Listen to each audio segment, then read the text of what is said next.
We believe this is a good opportunity that will spur business growth, that will spur investment opportunities, and that our small-scale traders and our small-scale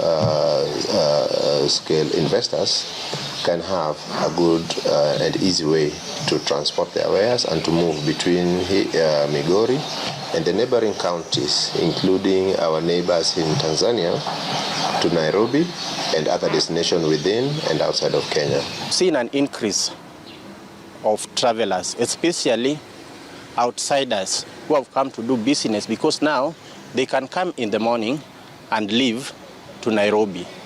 That one has really helped us, and we have seen an increase in our accommodation percentage moving towards 50%, which is good. For any passenger to Nairobi, it's almost, now we use the road 6-7 hours. For this one, it is 50 minutes. That convenience is a saving.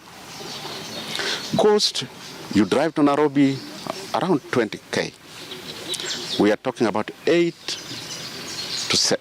to 8,000.